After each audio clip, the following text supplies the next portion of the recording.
So today I'm going to be talking about power dynamics in relation to public opinion, with two specific examples in Trump's continued dominance of the GOP and Andrew Cuomo holding on during his nursing home scandal.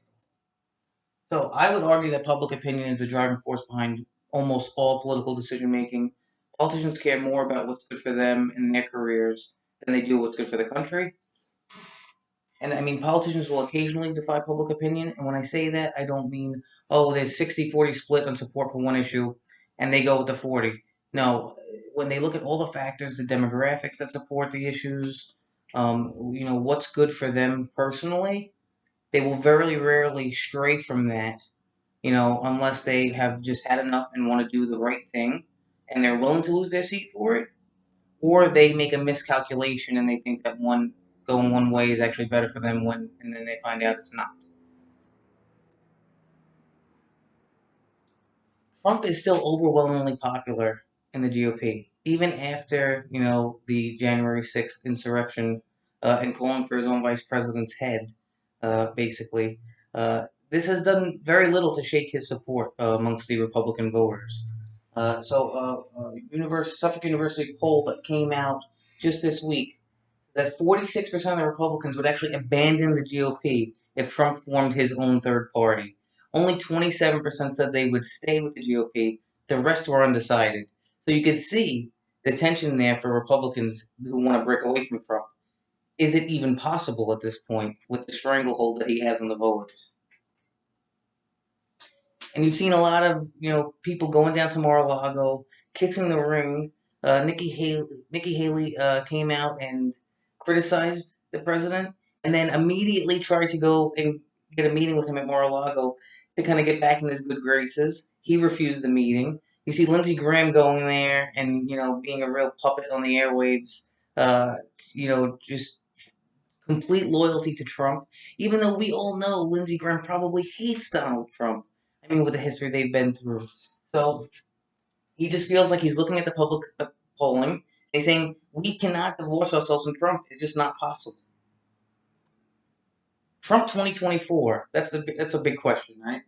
So Trump's going to be speaking at CPAC this weekend, Conservative Political Action Conference, annual gathering of conservatives, and he's expected to declare himself the presumptive 2024 nominee.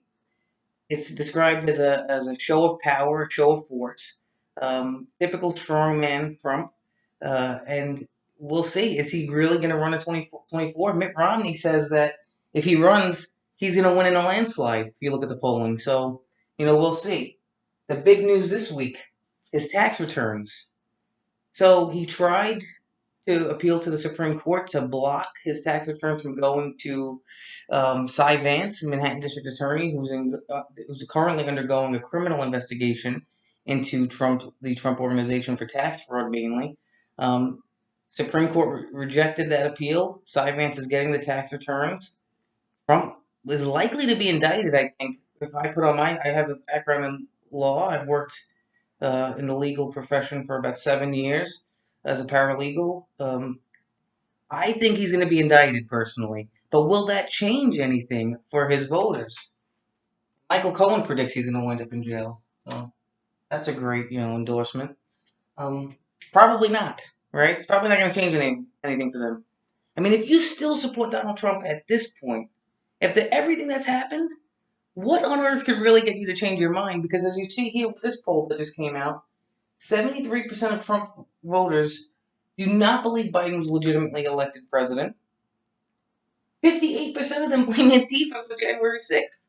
So they have this incredible ability to just ignore facts, ignore the truth, and to seek their own version of the truth. I don't think Trump, if he gets indicted, even if he winds up in jail, I think people are still going to support him. They'll call it a Democratic witch hunt by New York Democrats, and it might even it's definitely going to lead to more division. It might lead to violence. I mean, if we go this route and he gets charged, who knows what's going to happen? Right, it's January 6th. Now let's shift to Andrew Cuomo. Okay, so we see that Trump has a pretty good stranglehold on the GOP. Andrew Cuomo is a bit Trumpian in some ways, I think.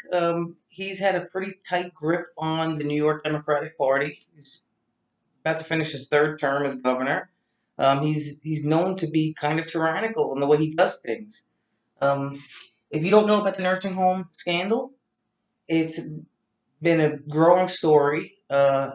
Basically, early on in the pandemic, the Cuomo administration forced elderly people who were COVID positive and being discharged from hospitals, go back to their nursing homes. I mean, that was their place of residence, so the idea was they have to go home. But think about that for a second. Older people with COVID going back to nursing homes.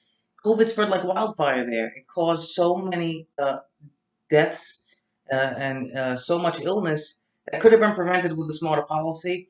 Not only did he, people say that was a big mistake policy wise, but he covered up the information. The feds were looking into this, and they specifically held out data and gave false data basically. So it's not only a policy failure, but it's a cover up. And a lot of times people get hit harder for the cover up than they do for policy failures. Again, though, same as Trump.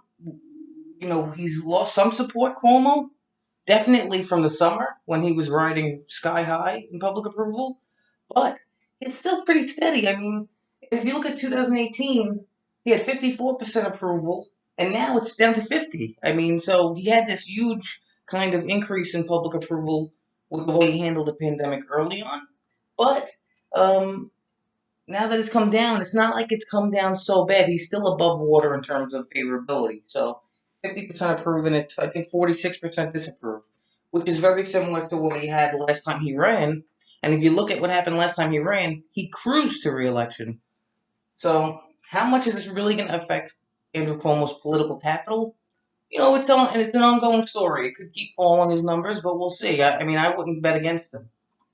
And we're seeing a reaction from New York Democrats. So a small group of lawmakers in the Senate and Assembly have called for Cuomo to lose his emergency powers, and a few of them are really going after him over this issue, um, and that's because they feel that they can do this and not, the governor won't be able to retaliate against him strongly because he's losing his standing over this.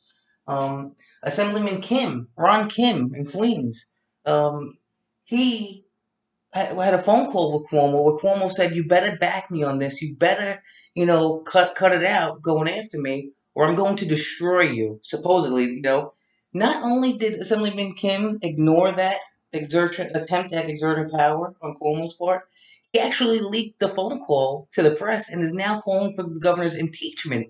So it's really a stunning lack of power on the part of Governor Cuomo, who's really, I mean, ruled New York in some ways with an iron fist over the last 3 terms. And I don't think these Democrats would have been nearly as willing to attack the governor back in the summer when his approval was sky high. Um,